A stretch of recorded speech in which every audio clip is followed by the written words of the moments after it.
के बीच ईवीएम को लेकर सुप्रीम कोर्ट का बड़ा फैसला शुक्रवार को आया।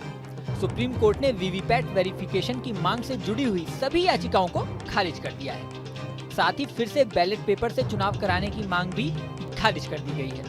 इसी के साथ सुप्रीम कोर्ट के फैसले को लेकर नेताओं के रिएक्शन भी सामने आने लगे हैं। सबसे पहले अखिलेश यादव ने कहा कि ईवीएम के खिलाफ जंग जारी रहेगी। सुनिए उनका पूरा बयान। ये लड़ाई बहुत लंबी है, वीवीपैट को लेकर के, ईवीएम को लेकर के और बैलेट पेपर को लेकर के।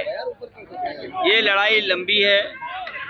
माननीय सुप्रीम कोर्ट का जो भी फैसला है उसको अंततः सब स्वीकार करेंगे। और लड़ाई इसलिए जरूरी है क्योंकि दुनिया के तमाम देश हैं जो ईवीएम और ईवीएम से वोट डलाने के लिए अनकॉन्स्टिट्यूशनल मांगते हैं। जर्मनी जो है देश, जो जर्मनी हमसे संपन्न है, हमसे ताकतवर है, हमसे बहुत आगे है, वो भी देश ईवीएम से वोट करने को अनकॉन्स्टिट्यूशनल मानता है। ये लड़ाई लगातार चलती रहेगी।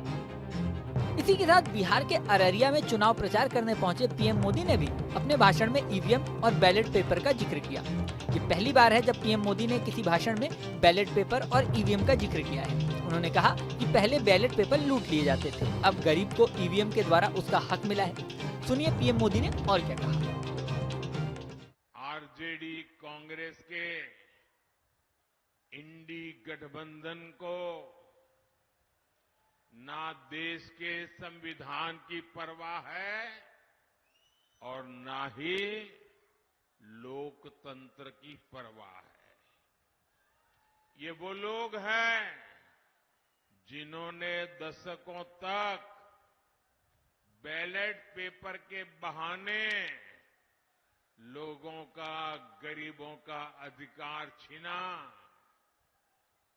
पोलिंग बूथ लूट लिए जाते थे, बैलेट पेपर लूट लिए जाते थे।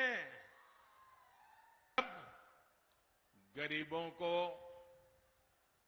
देश के ईमानदार मतदाता को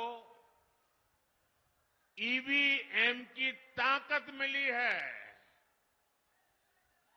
तो ये जो चुनाव के दिन लूट चलाते थे, वोट हड़प करने के खेल खेलते थे, इन लोगों से बर्दाश्त नहीं हो रहा था। अभी भी वो परेशान है और इसलिए उनका दिन रात यही काम रहता है, कैसे भी करके ईवीएम हटना चाहिए।